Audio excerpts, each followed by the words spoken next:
Kalau kita melihat saat ini pertempuran antara pihak Rusia dan pihak Ukraina terus berlangsung.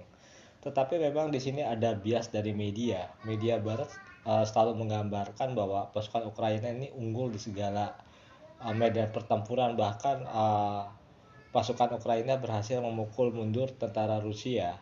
Tetapi dari media-media independen dan juga kalau kita lihat video-video di Telegram atau yang diupload di YouTube oleh warga warga setempat atau wartawan-wartawan independen, justru mengatakan sebaliknya, pihak Ukraina ini banyak mengalami kekalahan, bahkan banyak yang tewas dalam pertempuran karena mereka juga istilahnya tidak mampu mempertahankan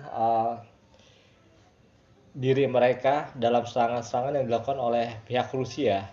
Bahkan kalau kita lihat ada pernyataan resmi dari Kementerian Pertahanan Rusia bahwa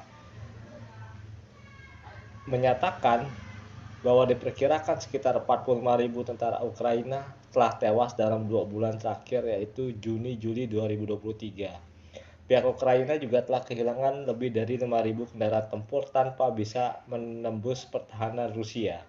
Jadi kita memang perkirakan banyak sekali tentara Ukraina yang tewas karena mereka juga tidak bisa mengungguli kemampuan militer Rusia ya, dalam pertempuran di lapangan.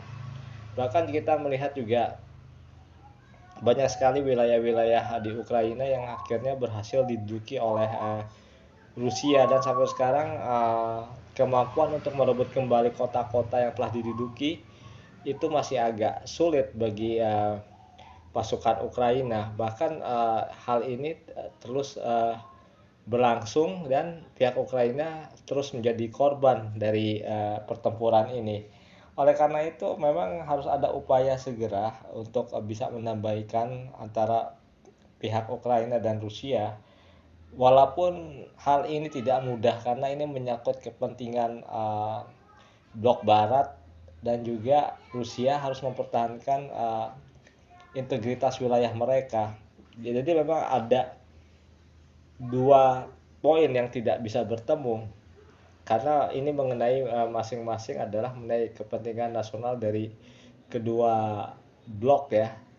Saya mengatakan bahwa blok barat dan juga blok timur dalam hal ini Rusia, karena banyak sekali juga kita bisa melihat bahwa Rusia juga didukung oleh beberapa negara yang secara tidak langsung mengirimkan pasukan mereka dan mengirimkan persenjataan mereka, karena mereka juga ingin melihat dominasi blok barat di percaturan politik global segera berakhir. Jadi ini memang pertempuran yang paling sengit pada abad modern setelah Perang Dunia Kedua, bahwa kekuatan Rusia memang bisa kita katakan lebih banyak unggul di segala medan pertempuran. Oleh karena itu yang harus kita lihat adalah sampai kapan pertempuran ini terus terjadi. Karena yang jelas korban semakin banyak baik dari pihak Rusia maupun pihak Ukraina, tetapi akan lebih banyak juga dari pihak Ukraina. Ini harus ada solusi yang benar-benar konkret untuk menyelesaikan masalah ini, dan ini yang harus menjadi perhatian dari Perserikatan Bangsa-Bangsa untuk bisa menyelesaikan masalah ini secara adil. Memang tidak mudah untuk menyelesaikan masalah perang Ukraina Rusia ya, karena ini menyangkut sekali lagi kepentingan nasional yang berbeda, kepentingan blok barat dan juga kepentingan Rusia. Kalau Rusia mempertahankan kedaulatan teritorialnya itu adalah hal yang wajar karena wilayah mereka juga bisa diserang oleh blok barat ketika Ukraina menyatakan diri ingin bergabung, tertarik menjadi anggota aliansi NATO. Berarti itu adalah ancaman, sedangkan Rusia telah memberikan peringatan jangan menjadi anggota aliansi NATO karena itu akan mengancam wilayah kedaulatan Rusia. Jadi ini adalah gambaran singkat saya mengenai perang Ukraina Rusia pada bulan Agustus 2023. Saya Septian Darto mengucapkan terima kasih banyak.